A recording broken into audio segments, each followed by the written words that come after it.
The afternoon sky over Lagos was the color of ripe pawpaw, sticky bright and humming with heat. From the upstairs window, Rena watched two boys kick a flattened water bottle down the street like a football. The smell of grilled pepper drifted over the fence. She cradled a mug of ginger tea she had forgotten to drink and told herself to breathe. "Babe," Daniel called from the dining area. "Come and see your husband's Michelin star suya arrangement before your mother-in-law arrives and fires me."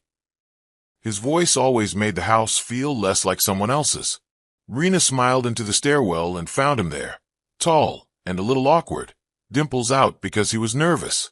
Earlier that morning, while Daniel fussed with cutlery, Rena had crouched by the sink, fighting a wave of nausea that rose like a tide.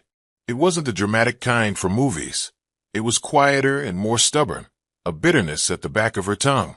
Daniel had found her pressing her forehead to the cabinet door like it was a cool forehead meeting hers. "Hey," he'd said, kneeling beside her. "Deep breaths. In for 4, out for 6. My YouTube yoga guru says this works for everything except taxes." She'd laughed into her sleeve. "I hate ginger tea." "I know, but I boiled it like a champion." He'd offered the mug. She'd taken 2 dutiful sips and made a face. He'd kissed her temple. "We can do today in small pieces," he'd said. "If it gets too much, squeeze my hand twice, and I will create a distraction using interpretive dance." "Please don't," she'd murmured, smiling despite herself. They'd set a phone on a tripod on a sideboard because Julius had insisted he wanted the moment from our angle as well. The little red light waited like a heartbeat. Rena had watched it blink and thought how strange it was to turn love into footage. Still, there was comfort in having a record. The world had a way of arguing with your memory later. On the table he had laid a batik runner, and those white plates with the thin gold rim he loved because he'd gotten them half price. Bowls of jollof steamed beside grilled fish. In the center, a small cake sat with a green ribbon looped around it. "You used the wrong plates," she said, bumping her shoulder into his. "I knew it." Daniel laughed and kissed her hair, but I needed something shiny to match the moment. He placed his hand over hers. "You ready?" "As I'll ever be." She exhaled. "Your mum will be."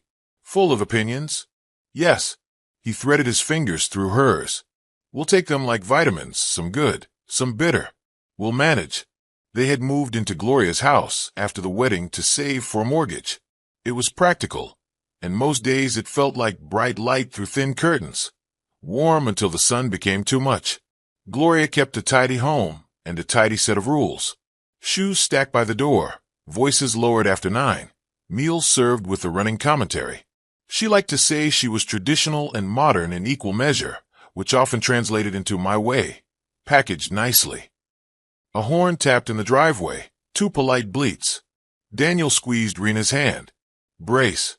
Gloria swept in first, a bouquet of purple iroh and gelly and powdery perfume. Her smile was precise, just enough teeth to suggest sweetness, without any promise to deliver it. Behind her, Daniel's older sister Ada came bouncing with her husband, Cunnel, and a chilled bottle of non-alcoholic champagne. Julius, the cousin who filmed everything, carried his camera like a pet. "My children," Gloria sang, presenting her cheek to Daniel, then to Rena. Her skin felt cool and soft. "Ah, the table looks festive." Her gaze landed on the gold-rimmed plates. "Christmas in August." "Celebration is allowed," Daniel said, ushering them to sit. "We have small news." Julius immediately lifted his camera. "If it is what I think it is, I am emotionally prepared." Rena's mouth went dry. She had rehearsed this in the mirror, in the shower, in the taxi to work, 100 times. None of those rooms contained Gloria's eyes. Daniel took her hand again, and for a heartbeat the world shrank to their 2 palms. "We wanted to tell you together," Daniel said. He glanced at Rena. "We're expecting," she said. The word fell into the room and rippled. Ada squealed and threw her arms around Rena. Cunnel clapped Daniel hard between the shoulders. Julius whooped into his camera. "Breaking news. Baby loading." Gloria's smile did not move. "A baby already? That's quick," she said, dabbing at an imaginary speck on the tablecloth. You two have not even settled. Mummy, a beg. Ada scolded lightly, then turned back to Rena. I am so happy for you. Daniel lifted the bottle and poured. To new beginnings, he said. To small feet, Ada added. To school fees, Julius cackled. Gloria finally raised her glass. To wisdom, she said. May you have the sense to do things at the right time. The toast tasted faintly of warning. Rena felt it brush her skin like a passing motorcycle. Whoosh, then heat. She decided to let it pass. She was tired of small battles fought with smiles. Come eat, Daniel said. He lifted lids and passed bowls. Gloria's hostess mode clicked on. She served Ada, then Cunnel, then Julius, jollof, fish, peppered snail for Daniel because my son eats like his father.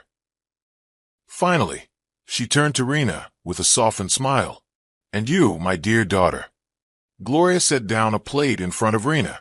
Salad, cucumber fans, onion moons, 3 slices of tomato. No rice, no fish. Rena blinked, willing the picture to change. You know the first trimester, Gloria said, voice silky.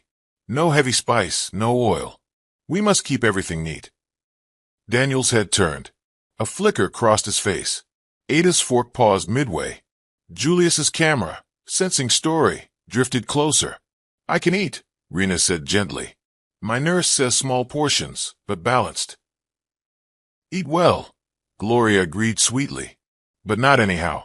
Not pepper that will make the child jump. Trust me, I know. Her hand patted Rena's shoulder twice in a gesture that felt more like placement than care. Have the salad first. We will see. Ada set down her fork. Mummy, let her add small rice. She's hungry. Do you live in her stomach? Gloria replied pleasantly, still smiling at Rena. I am her mother now. Allow me to care for her. Daniel reached for the rice.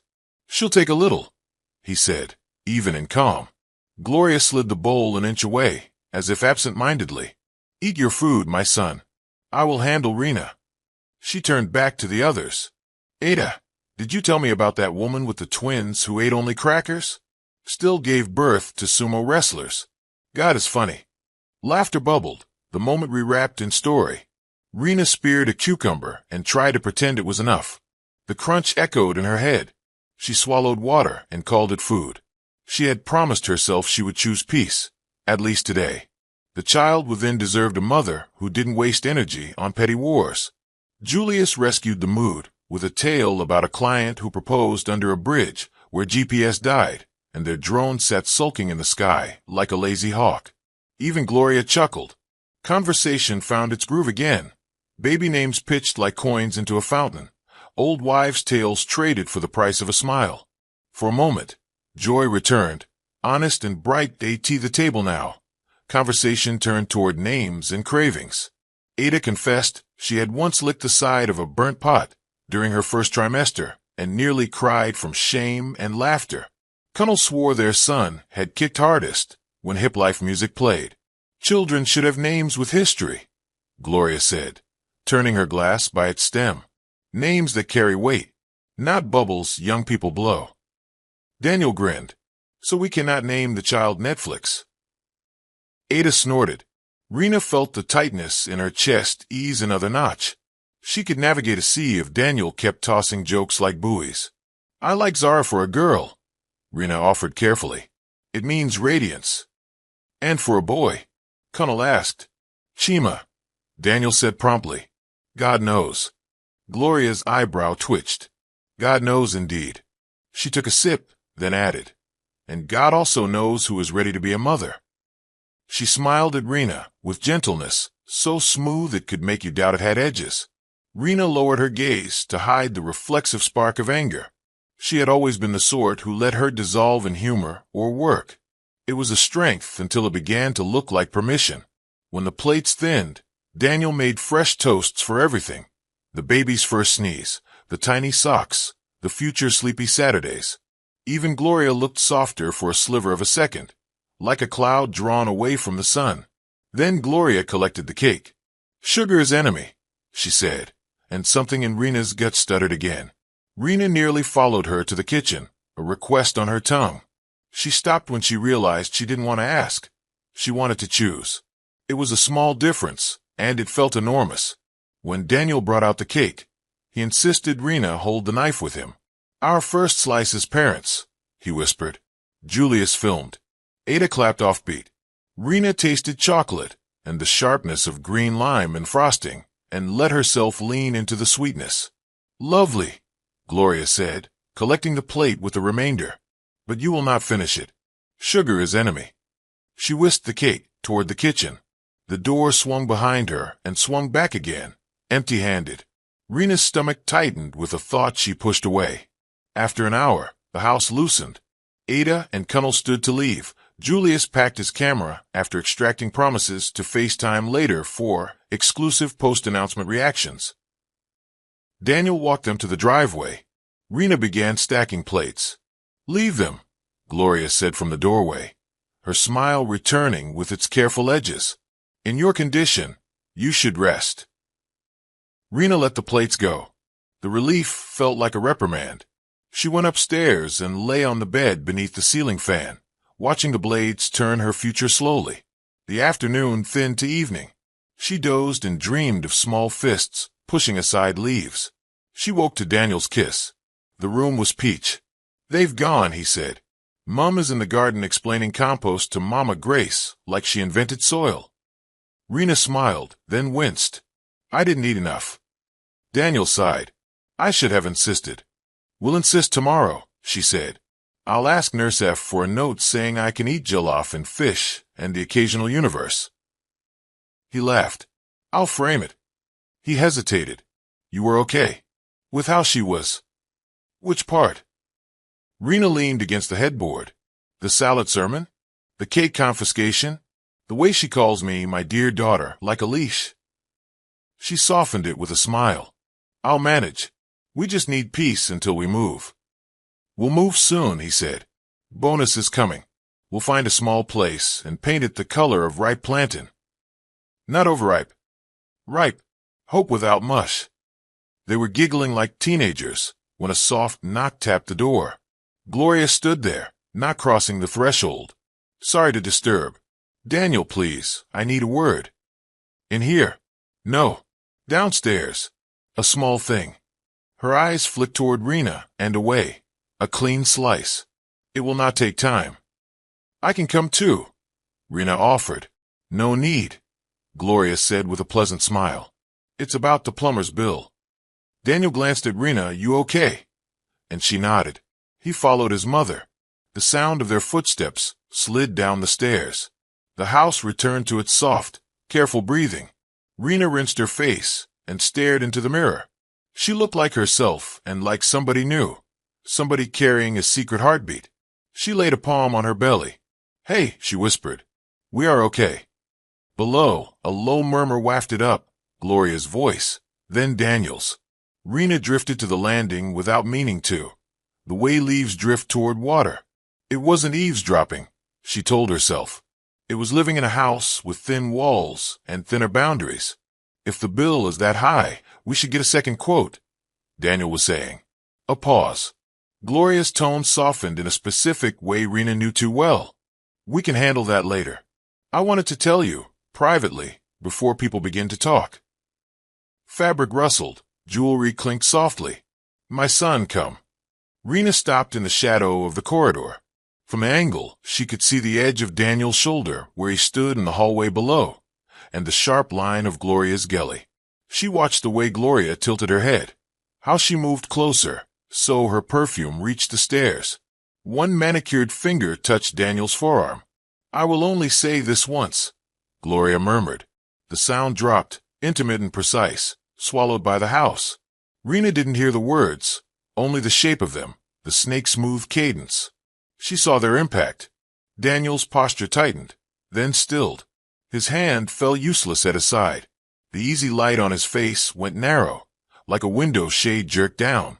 Gloria's mouth hovered near his ear as if placing a curse where no one else could see it. Whatever she whispered to him in that small, protected space did not belong to Rena or to the new life fluttering in her belly. Daniel froze. Morning came shy and gray, a soft harmattan light that made the walls look powdered. The house had the hush of a church before the choir files in. Rena woke with a dry mouth and a small prayer. Let today be simple. She lay still, listening to the house locate itself. Pigeons tapping the roof, a kiki purring down the street, the fridge coughing, a broom whispering in the compound. Beside her, Daniel was already up, the shower hissed steady as rain. He emerged with wet curls like commas and a towel slung at his hips. He grinned when he saw her awake. "Good morning, mother of the world." "Mother of exactly one bean," she said. He knelt and kissed her cheek, then her belly. "Bean, send your father strength because Nipa took the light, and my beard trimmer is threatening a strike." Rena smiled and brushed her thumb along his jaw. "You look fine. Wolves will fear you. I'm surrounded by support." He stood and tugged on his shirt. "Breakfast. I can fry eggs before I run." "You'll be late," she said. "It's okay. I'll find something." He hesitated. "If you're sure." "I'm sure." Downstairs, Gloria was already in the kitchen, wrapped in a house wrapper in green and burnt orange, a scarf tied low over her hair. The room was bright and merciless. The ceiling fan rattled as if gossiping with the pots. The smell of frying plantain lifted Rena's heart, then dropped it when Gloria slid a plate piled high in front of Daniel and another for Ada, who had stopped by to collect some documents. Rena took a seat at the far end of the table and reached for the bread. Gloria's hand landed lightly on the loaf, owning it. "My dear daughter, good morning," she said, the words dipped in honey. "For you, pap and plain toast. No oil, no pepper. Early morning empty stomach is delicate." "I can handle a little," Rena said. "Nurse F said." "We all have a Nurse F," Gloria replied, smile steady. "But we only have one Gloria. I raised 3 children. Finish the pap, later we see." Daniel glanced between them. His eyes faltered on Rena's face, then slid away. "Mum, let her take 1 slice of plantain." Gloria fluttered her hand as if shooing a fly. "You like argument before 8 a.m.? She plopped 2 extra plantain slices on his plate. Eat. Work awaits." Rena tasted the pap. It was thin and too sweet. She chased it with a corner of toast and pretended it tasted like plantain. After breakfast, Daniel searched for his car keys, with the purposeful panic of someone who always misplaces things in the same spot. Rena followed him to the doorway, trying to catch his eyes in a net. "What did she say last night?" she asked quietly. He paused, keys dangling from his finger. Outside, a vendor shouted Accra for sale. The word floated in, hot and tempting. Daniel's shoulders lifted and dropped. "Nothing serious," he said. "Mum is just worried about us moving too fast. Money. Timing. You know, she made you freeze." "Freeze?" He attempted a smile. "I was thinking. People can talk, and I can think at the same time." Rena searched his face. "You looked like a statue pushed into a hallway." He kissed her forehead. "I promise you I'm here. I will be late tonight. Presentation for the bank, but I'm here." He tapped her chin and hid behind a joke. "Please don't elope with Accra." She laughed and let him go, watching him jog to the car with his tie flapping like a small flag. As the gate slid shut, the house exhaled a different kind of silence, the kind that waits for you to fill it right or wrong. She spent the morning with email and ginger candy. Around 11, a wave of fatigue and hunger rolled in together, a tide you couldn't tell to take turns. She padded to the kitchen. Gloria stood at the counter, chopping vegetables into precise little islands, listening to a radio preacher tell a story about a stubborn goat and faith the size of an ogbono seed. "Can I have some fruit?" Rena asked. Gloria turned, surprised. "Of course." She opened the fridge, removed a bowl of pawpaw cubes, then set it on the counter out of Rena's reach. She sprinkled lime over it, glanced at the clock, then spooned half into a small saucer. 2 hours before lunch is okay," she said. "Your sugar should not dance." Rena accepted the saucer, thinking how fast a grown woman's hand returns to childhood when someone feeds her like this. She thanked Gloria and left the kitchen with a bowl, balancing disappointment and gratitude like 2 cups of water she didn't want to spill. She called Nurse F and sat by the window where the light was less judgmental. F picked on the third ring, voice brisk and kind. Myrina, how's the bean? Demanding. I'm hungry every hour, but also the smell of onions is a crime. Listen, I need a small favor. Talk. Rena explained a new diet plan. F listened, humming, then said, You need balanced food. Small portions, yes, but carbs, protein, greens. Starvation is not discipline, it's stress. I can write a note for your mother-in-law if that will help. Please. Maybe seeing it on clinic paper will feel more real than hearing it from me. Text me an email. I'll send it in 1 hour. And Rena. Yes, you're not a guest in your own body, even if you are a guest in that house. Rena thanked her until the thanks felt like a little fence around her heart. She returned to her room and wrote the email, then opened the small app where she was journaling the pregnancy. She wrote, Day 49. Hungry. House is a plate that keeps pushing me to the edge. Bean is steady. I am learning to speak early instead of late. At noon, the smell of stew drifted up like a dare. Rena went down. Gloria had set the table beautifully, water glasses beaded in cold, spoons glinting, bowls breathing out pepper and tomato like a red choir. Ada had returned, fluttering through her mother's spices for a work pickup. Mama Grace, the housekeeper, moved like a whisper, setting down a calabash of Ifo Riro. Looks amazing, Rena said, meaning it. Gloria smiled at Ada and Cunnel, who had reappeared from a bank errand and been gathered into the gravitational pull of free food. She served them generous mounds, then turned to Rena with a small bowl of watery okra. Light is right, she said. Rena felt the heat rise under her skin. I have something for you, she said, and handed over her phone with F's email. Gloria put on her reading glasses as if she were about to read a court order. As her eyes moved, her face didn't change. Only the corner of her mouth tightened, then released. Balance, Gloria read aloud. Carbohydrates, protein, greens, small frequent meals. Okay, she handed back the phone. We can do that, but differently. My house, my method. I will not let a clinic run my kitchen. Rena kept her voice gentle. It's not the clinic running your kitchen. It's me feeding your grandchild. Through my kitchen, Gloria said serenely. And I love that child. Ada's fork paused again. Cunnel studied his stew. Rena felt the old choice come to call. Laugh it off. Or stand still and let the wave break against her. Please pass the rice, she said. Gloria's smile flashed like a blade. She slid the bowl closer, then used a small spoon to measure 2 miniature scoops onto Rena's plate. We will start modestly, she said. Rena ate, each bite a tiny victory that still felt like loss. After lunch, she rested, then walked the compound, chatting with Mama Grace about hibiscus cuttings. The sun pressed her scalp. Her body reminded her to drink water, to sit, to ignore, to remember.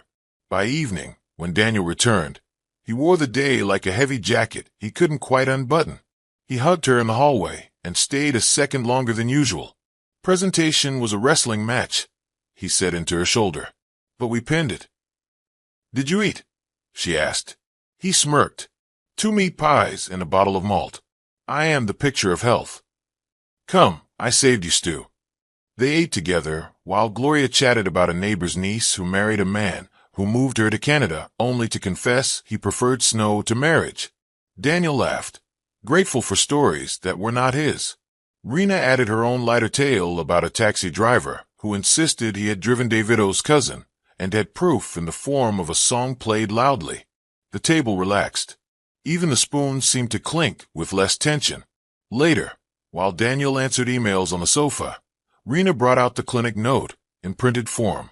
F says I should pin it to my skin, she joked. But the fridge will do. Gloria took the paper again. She read it slowly, then pinned it with a magnet that said God is in control in gold letters. We all want what is best, she said, and the sentence fit everywhere and nowhere at once. Evening folded into night. Generator hummed stitched the hours. Rena fell asleep and dreamed of a door that opened inward.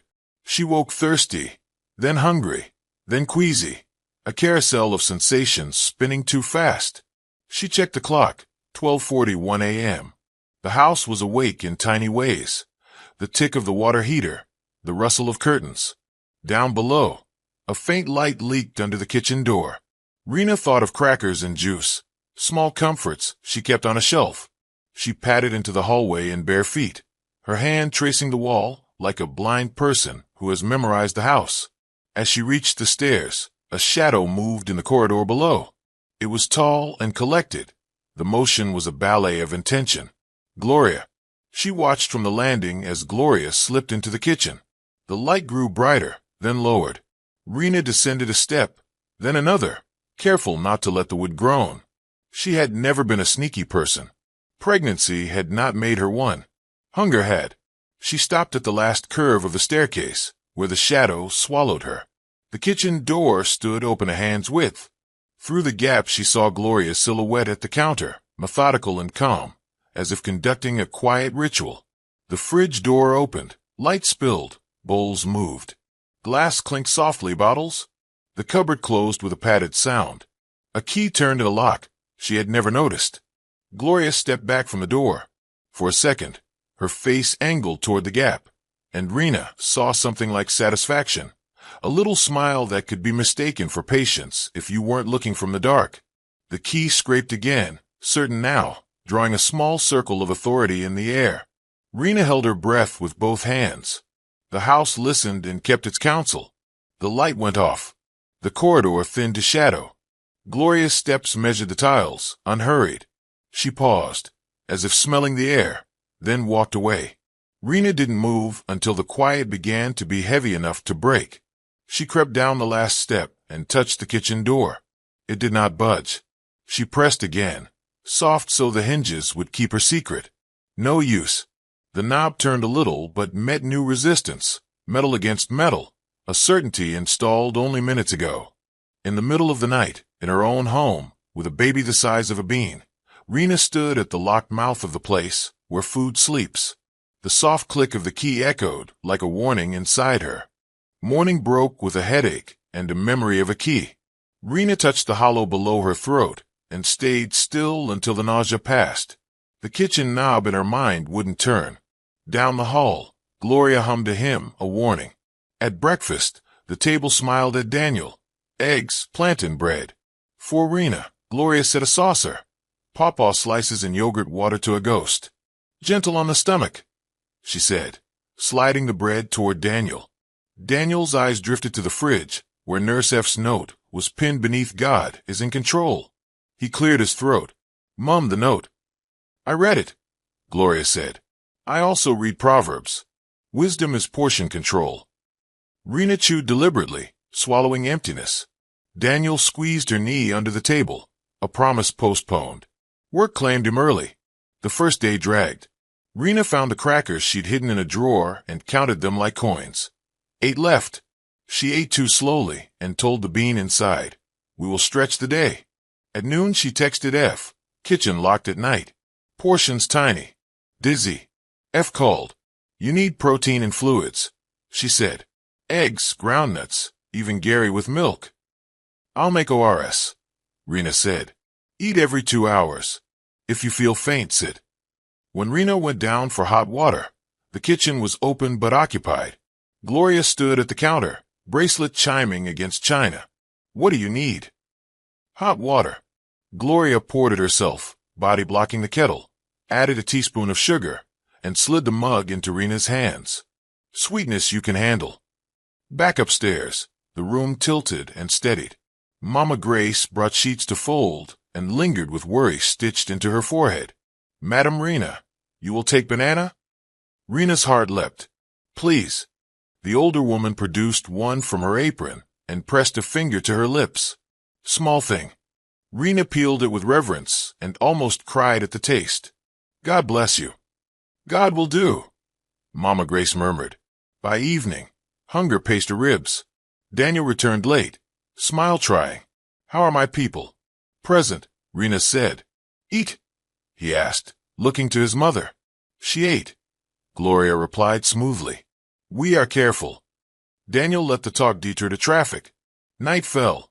Rena listened for the soft scrape of the key and heard it, the kitchen sealed. She placed 3 crackers on her tongue, one by one. Day 2 began with bile. The mirror showed a woman who had misplaced a piece of herself. Standing all at once felt ambitious. She sat to put on slippers. She tried to send Daniel the truth. The text she typed, "Mum is limiting my food. I'm weak," deleted itself and reappeared as "I miss you." He replied with a heart. Gloria suggested rest and scripture. "The body must not be greedy," she intoned. "Cravings are tests." "Babies are also work," Rena said. "Work is not license," Gloria answered. At 11, Rena attempted an outside fix. She ordered akara and custard from the junction vendor, messaged the gate man, and waited. From the upstairs window she saw the vendor, bright tray, quick smile. Stopped at the gate by a tall silhouette. Not the gate man. Gloria. Their talk was brief. Money passed back. The woman left, tray still burdened. Rena's phone buzzed. "Sorry, madam. Madam said no deliveries today. Compound rules." She placed a hand on her belly. "We are resourceful," she whispered, and mixed salt sugar water, licking the spoon like a child. By afternoon, she dozed and woke with her heart knocking. She uncapped her small jar of groundnuts and counted 6 pieces. She ate 3, saved 3. Daniel called on his drive home. "How are you really?" "Floating," she said. "We'll do better tonight. I spoke to Mum. She promised to be reasonable." He arrived with oranges and biscuits. After dinner, small for Rena, ample for others, Daniel and Rena sat on the bed and ate oranges in segments. "We are ridiculous," he said. "We are alive," she replied. Night 3 repeated the ritual. Lights softened, generator muttered, key turned. Rena dreamed of a market where every stall sold only air. She woke to tugging hunger. Day 3 wore a thin smile. Rena rationed her last 3 crackers until noon. She showered sitting down, dressed in a loose gown, and breathed through ache that was insistence. At the clang of plates, she timed her entrance, like a swimmer catching a wave. In the kitchen, efo and smoked fish made the air bright. Mama Grace stirred, then glanced at the door, then at Rena. "Hurry," her eyes said. She ladled a small bowl, greens, fish, a modest hill of rice, covered it with another bowl, and eased it to the counter edge closest to Rena. "For you," she whispered. "Before Madam." Another voice floated from the corridor. "Before Madam what?" Gloria entered, delicate as a knife. She took in the scene with a glance, the covered bowl, Rena's hand halfway, Mama Grace's guilt shining like oil. "For her," Mama Grace said, lifting her chin. "What she needs is obedience," Gloria replied. She walked to the counter, lifted the top bowl, considered the food as if it were an insult arranged in color, and carried the lower bowl to the bin. "Please," Rena said, surprising herself with the sound. A thin thread pulled hard. Gloria tipped the rice and soup into the trash in a slow stream. Steam rose in a small ghost and vanished. The spoon clinked the empty bowl like a bell. Hunger surged into heat, then into cold. The room narrowed to the arc of food falling and the thud at the bottom of the bin. Rena gripped the counter. Gloria turned, eyes bright with victory she would call virtue. "In this house," she said, "love looks like discipline." The efo scent hung in the air, green and rich, a promise wasted. Rena steadied and met Gloria's gaze. Something settled inside her, a door unlocking where no key belonged. From the corridor, a shadow moved. Someone else had seen. The shadow at the corridor's mouth detached from the wall and became the gardener with the broom mustache and sun-brown forearms. He held his cap to his chest. Rena remembered Mama Grace, calling him Oritse the first week she moved in. Everyone else said Mr. Ortiz. He dipped his head. "Madam." Gloria's smile returned with the precision of a blade sliding back into a sheath. "Oritse, finish with the hibiscus," she said lightly. "We have everything under control here." He didn't glance at the bin. "Yes, ma." His eyes flickered to Rena, quick, soft, then he was gone. Rena climbed the stairs with care. In her room she sat, counted 4 breaths, and when the dizziness ebbed, typed, "We need to leave," but couldn't send it. A gentler knock tapped the door. "Madam Rena?" Mr. Ortiz stood in the hallway, cap twisting in his hands. He looked left, right, then angled his body to hide what he passed to her. A parcel wrapped in brown paper. "What is it?" she whispered. "Sandwich," he said. "Egg. I made it by the generator house. No mayonnaise. Small pepper." Her eyes stung. The smell rose like a promise. "Why? I see things," he said. "Hunger has a sound. Your steps." Mama Grace tried to help. "I no want trouble to meet her alone." "I can't take this," Rena murmured, even as her hands tightened. "You can," he said gently. "And you must. The child is not for argument." She stepped aside. He stayed in the doorway. "Eat now," he said. "If you keep, the smell will tell on you." Rena perched on the bed and took a bite. The egg broke across her tongue like relief. "You'll get in trouble. If trouble comes, it won't be the first time trouble climbed stairs to find me." She ate to the last corner, licking crumbs from her thumb. The room brightened. "Thank you," she said. He nodded. "Madame Gloria thinks discipline is a plate that can teach people lessons," he said. "Sometimes plates teach sickness." "You've worked for her long?" "For years. Before here, security by a warehouse in Apapa. One container taught me I have only one head." He tapped his skull.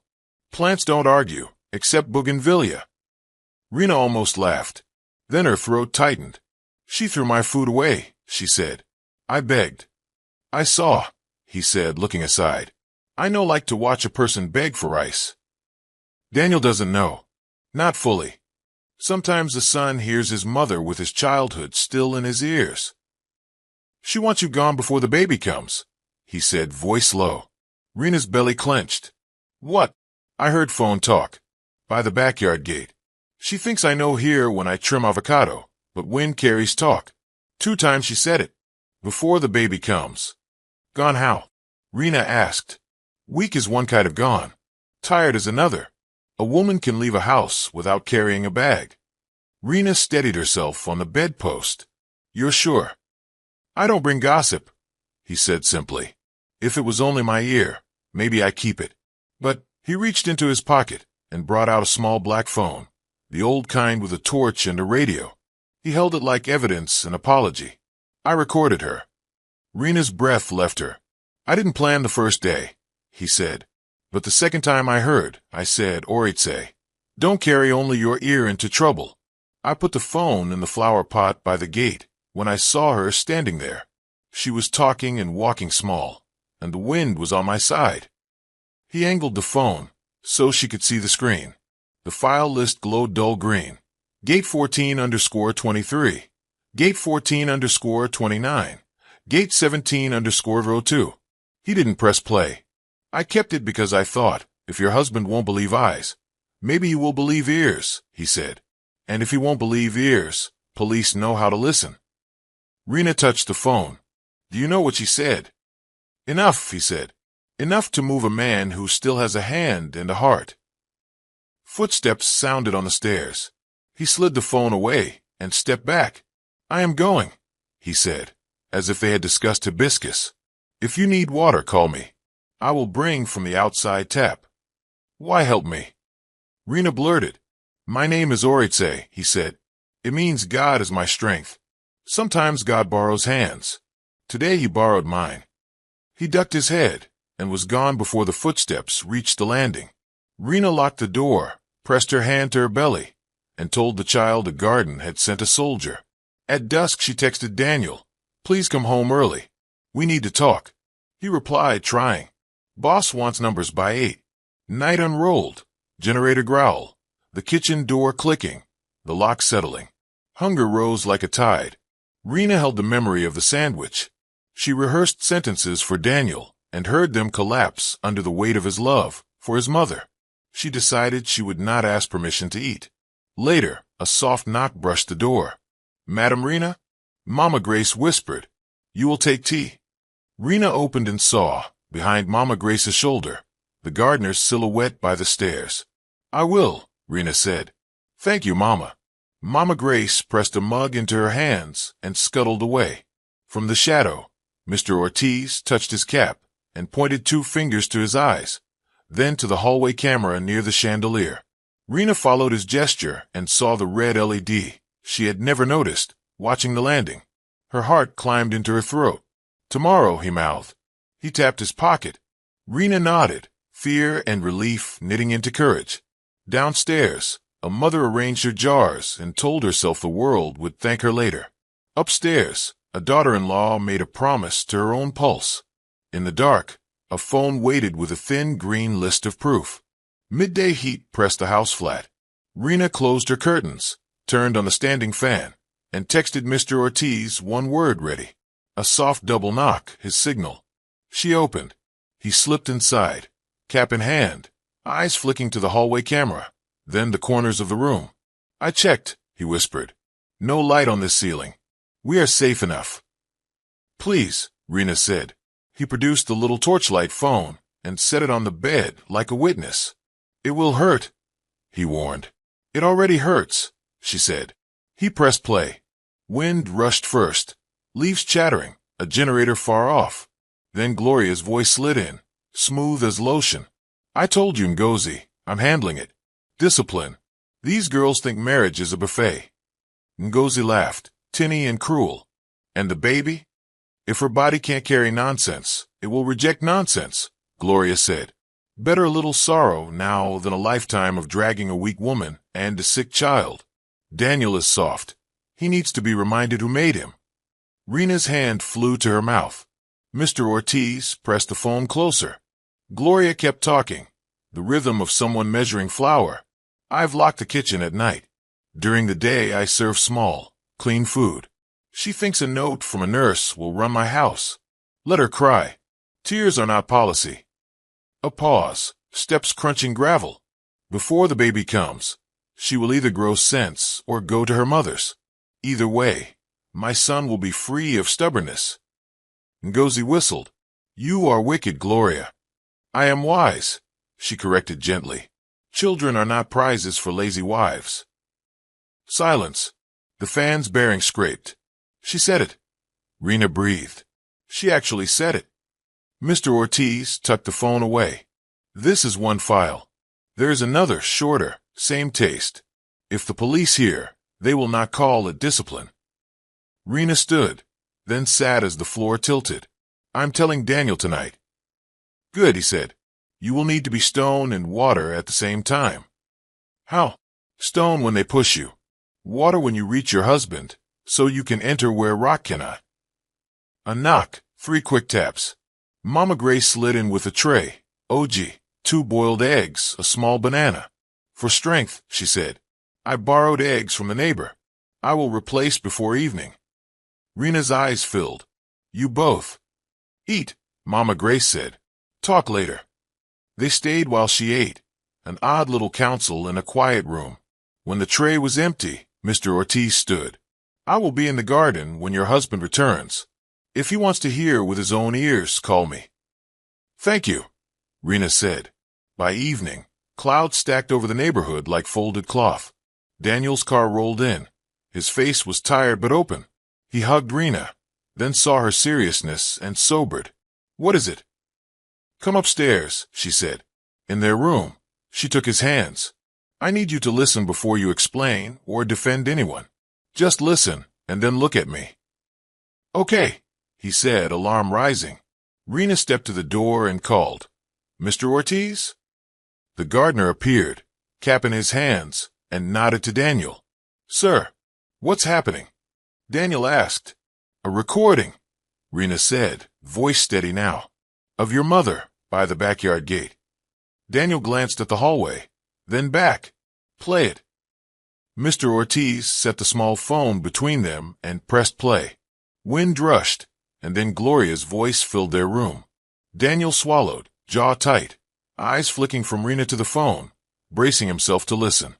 Gloria's voice poured from the small phone, oiled and certain.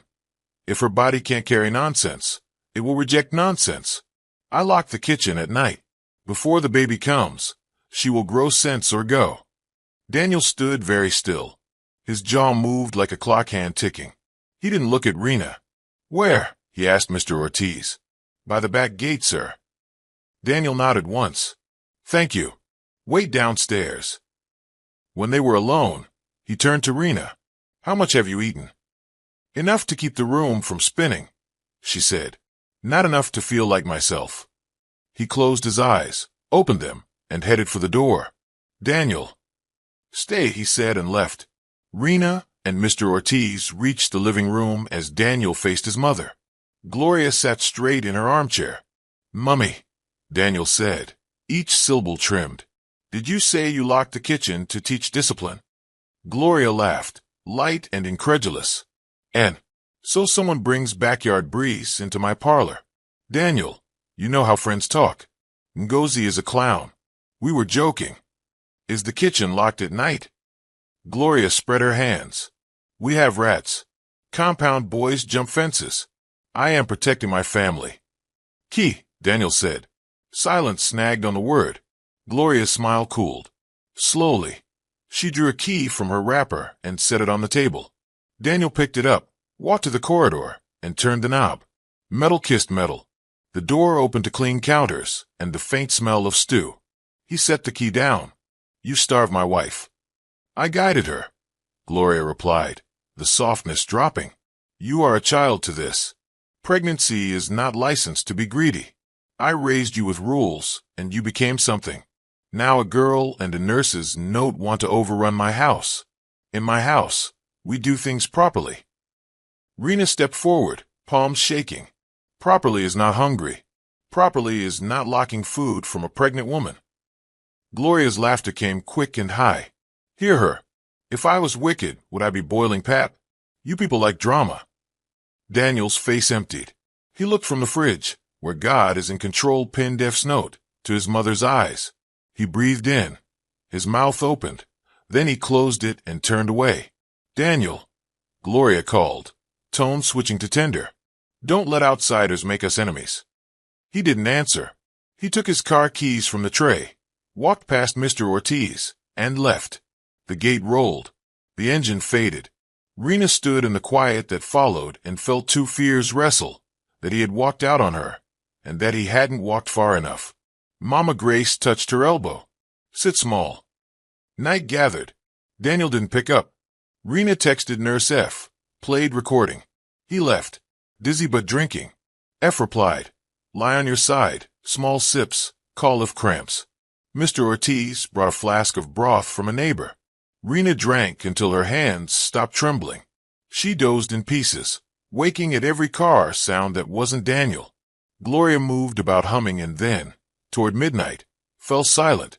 Dawn found the compound silver and damp. The gate bell buzzed. Two firm knocks rattled the front door. Mama Grace opened it a cautious hand's width. Good morning, a man's voice said. Police. We need to speak with Mrs. Gloria Bamadil. Gloria appeared at the landing in a wrapper and pearls, already arranging her smile. A siren chirped once outside, then went quiet again. Rena gripped the banister as the officers stepped inside. The house inhaled and held its breath. The two officers stepped into the sitting room with the kind of careful calm that makes a house feel like a witness. One was older, square-shouldered, with a notebook tucked into his palm. The other, younger, carried a small body camera clipped to his breast pocket. Rain-laced air drifted in from the compound. The siren outside purred once and fell silent. Good morning, the older one said, eyes scanning faces. I'm Inspector Salami. This is Sergeant Aisha. We're here to speak with Mrs. Gloria Bamadil. Gloria descended the last two steps as if the staircase were her stage. She wore pearls over a wrapper and a smile so smooth it almost squeaked. Officers, she said, please sit. What's this about? We'll ask the questions, Ma. Inspector Salami replied pleasantly. He didn't sit. Is your son present? Daniel stepped through the doorway in rumpled clothes, eyes rimmed from a night he hadn't slept. The moment he saw Rena, he took two quick strides and touched her elbow, apology blooming and breaking across his face. I called him, he said, voice low but steady. Gloria's smile tightened. You called police against your mother? I called the police for my wife, he said. Madam, Sergeant Aisha said, pen ready. We received a report last night of reckless endangerment, specifically, of intentionally depriving a pregnant woman of adequate food and access to the kitchen. We also have an audio recording alleging intent. We're here to understand what is happening in this house." Gloria laughed lightly. "Music for a polite restaurant. Reckless what? Officers, this is a family misunderstanding. My daughter-in-law is sensitive. I am helping her. We lock the kitchen at night because of rodents and compound boys. And you know young wives, cravings at 2 a.m. are not wisdom. I am guiding her like a mother should." Inspector Salami's gaze went to the fridge, where the clinic note was pinned beneath "God is in control." "Guidance is fine, Ma," he said, "but the law says you cannot impose measures that risk the health of another person, born or unborn. Let us confirm a few things." He walked to the corridor door and tested the knob. It held. His eyebrow rose. "Key." Gloria did not move. "It was on the side table last night," Daniel said, voice flat. He crossed the room, lifted a cushion, and retrieved the key. He placed it in the inspector's hand. The inspector turned the key. The lock yielded with an obedient click. The kitchen looked stainless and innocent, as kitchens do when meals are over and motives are invisible.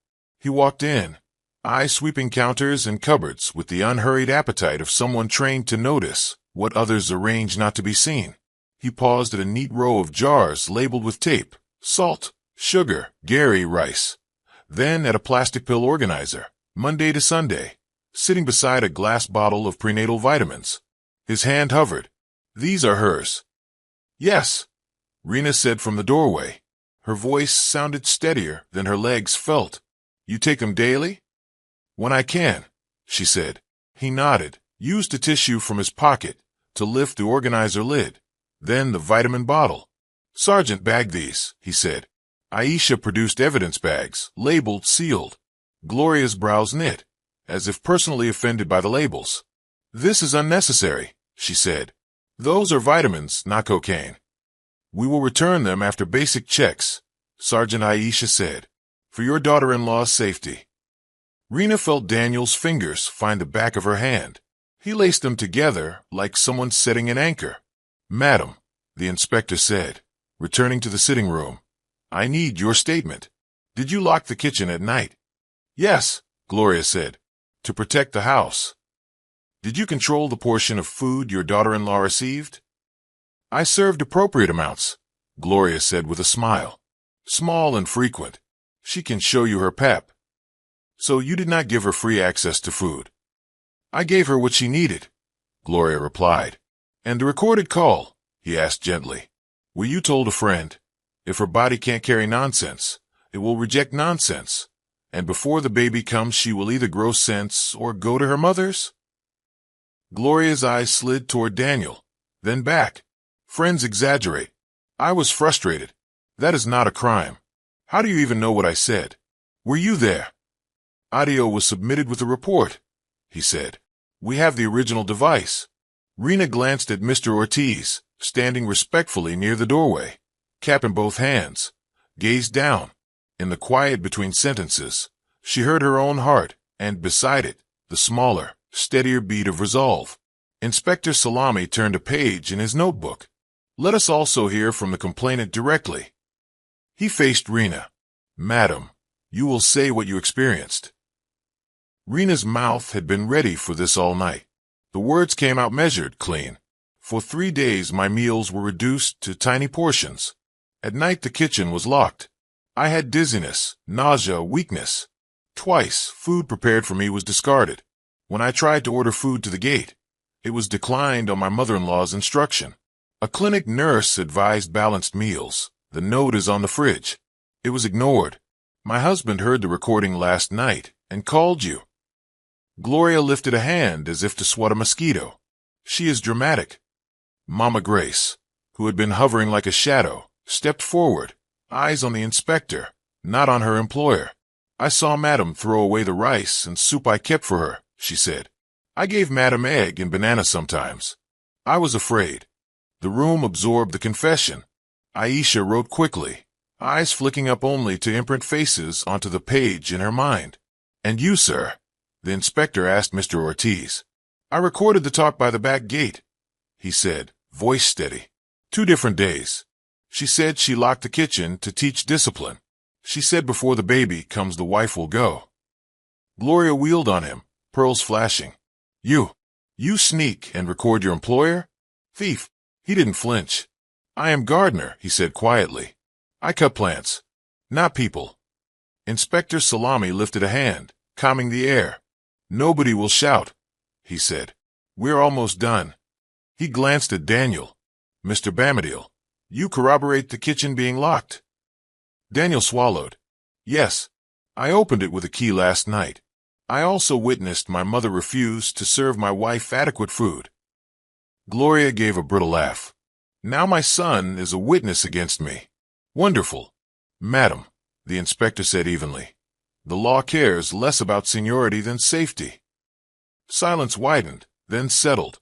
Outside, the gardener's hose hissed where he'd left it half open, a thin river making its own path across the concrete. Here, in the parlor that had hosted meticulous brunches and precise judgments, the present redrafted itself. A mother's certainty was being weighed on a scale that didn't use her measures. Rena felt her knees want to fold. Daniel's hand on her spine became a wall she could lean against. What happens now? Daniel asked. We take statements, the inspector said. We take the key. We will test the vitamins and the contents of the pill organizer. We'll also take your clinic note into account. The allegations meet the threshold for reckless endangerment of the welfare of a pregnant woman. Madam Gloria will accompany us for further questioning.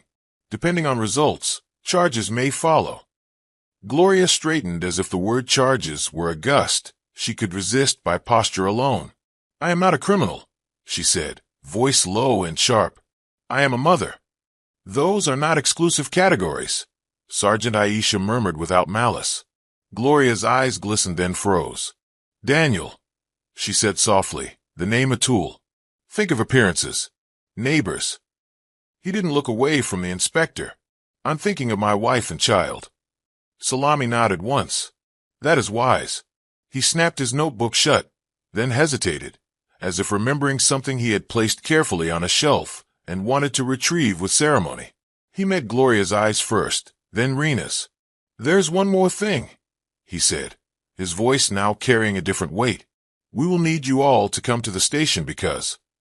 He glanced at Aisha, who produced a small evidence pouch from her satchel, opaque and sealed. Because we also have another piece of evidence you need to see. Inspector Salami set the opaque evidence pouch on the center table and looked at each of them in turn, as if weighing how much truth the room could hold. We received this early this morning, he said, anonymously dropped at the station gate with your address written on masking tape. My team reviewed it before coming. He nodded to Sergeant Aisha, who produced a tablet, unlocked it, and swiveled the screen toward the family. The first frame was a still shot of the kitchen counter. The angle was slightly high, slightly off, like the eye of a small bird tucked in a corner. The jars labeled salt and sugar sat sentry. Beside them, the Monday through Sunday pill organizer and the clear bottle of prenatal vitamins. A timestamp glowed in the corner. Play, Salami said. The footage rolled to life. Afternoon light. Mama Grace's back moving in and out as she wiped the surface. Then the frame cleared. A few minutes later, Gloria entered the shot. Calm. Certain. She set a small saucer down, opened the salt jar, pinched, tasted, nodded. She unscrewed the vitamin bottle.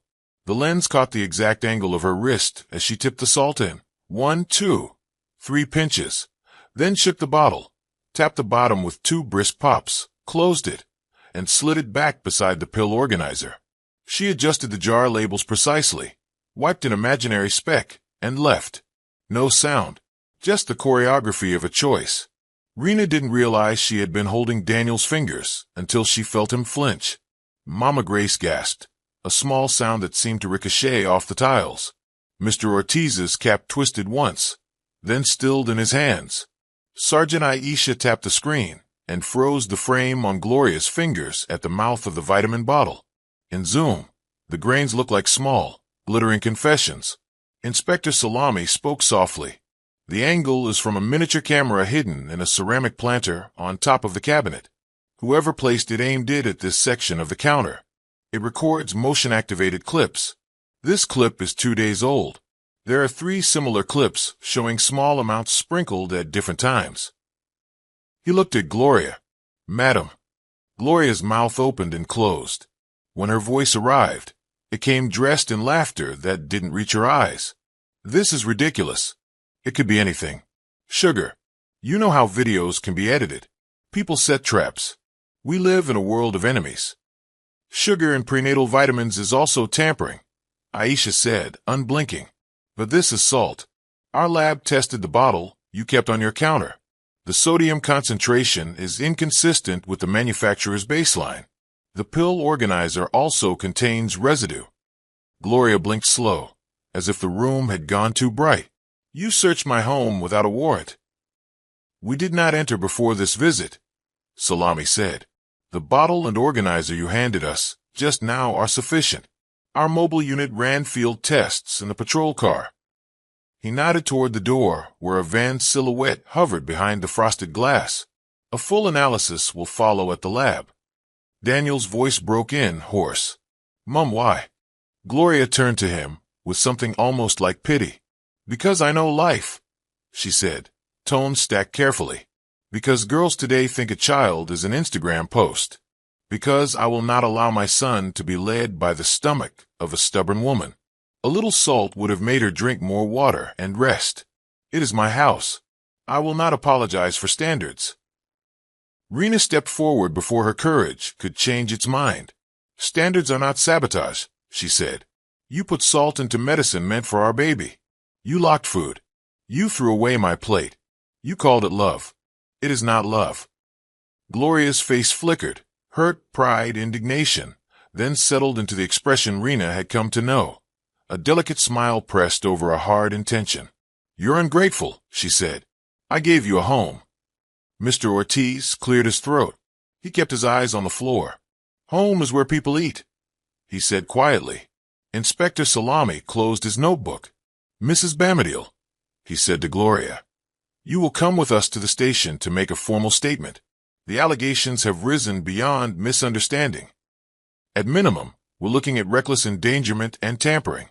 Depending on the lab results, we may add attempted harm." Gloria drew herself taller. "Daniel," she said softly, playing the name like a note she had mastered across years. "If you let them take me, people will talk. Church, the neighbors, your boss." Daniel's shoulders shook once. He lifted a hand and scraped it across his face like a man trying to wipe off a nightmare and keep the skin. When he dropped it, his eyes were clear. "People can talk," he said. "I'm done listening to everyone except the person carrying my child." He reached for Rena's hand. "We're done." He turned to the officers. "We will cooperate." Aisha stepped forward, cuffs in hand, professional and spare. "Ma'am," she said. Gloria looked at the cuffs as if they were a foreign word she had never expected to learn.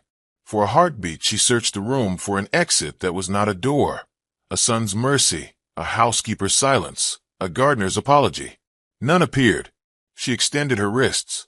The metal clicked twice. The small sound filled every corner. They let her change into a wrapper and blouse and sandals. In the hallway, as they passed a mirror, Gloria paused and adjusted her ghillie as best she could with bound hands. Pride is a stubborn fabric. It resists stains until the water is truth. On the porch, neighbors peered from behind curtains. The morning had a bite in it now. Aisha guided Gloria into the back seat. Salami gave Daniel a card. "We will call when we have lab confirmation," he said. "Make sure your wife eats. A clinic check today is wise. If you need an escort to collect personal items that may be in dispute, call me." The patrol car eased away, siren silent, just the blue light sweeping their compound walls in slow, resigned circles. Silence held for a long, thin moment. Then Daniel turned to Mr. Ortiz and Mama Grace.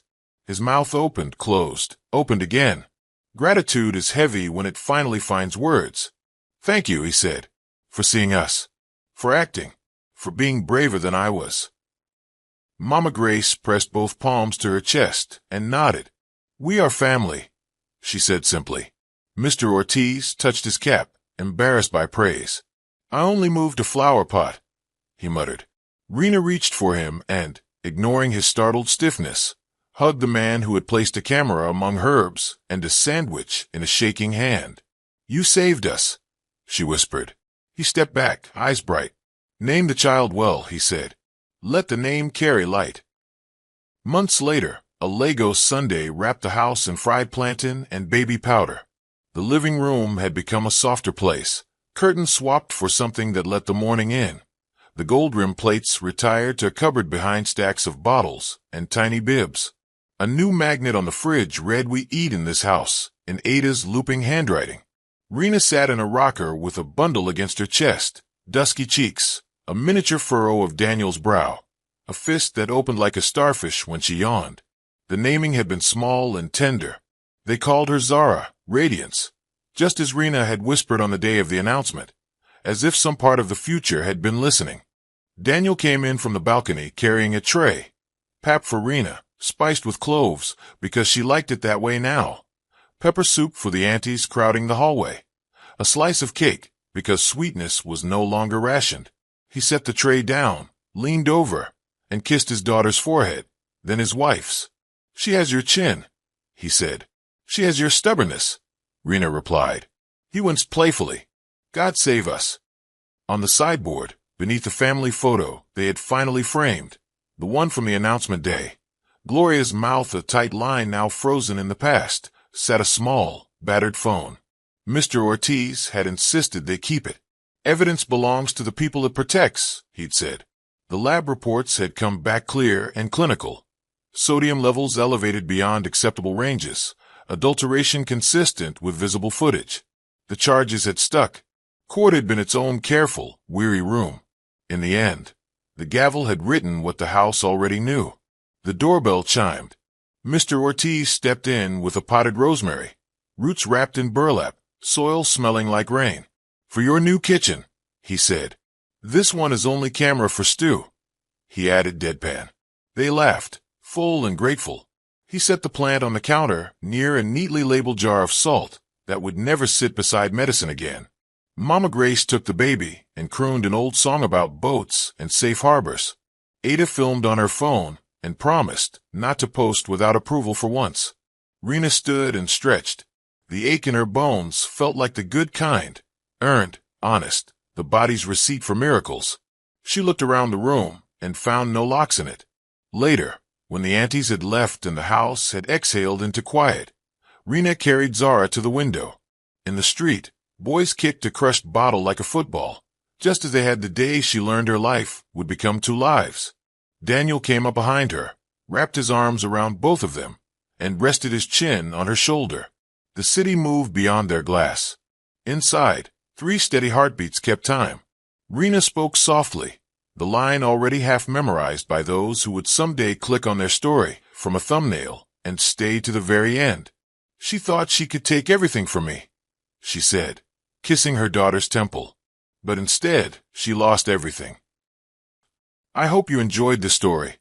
Please like, comment, and share. Also turn on the bell to get more of our videos. See you in the next story.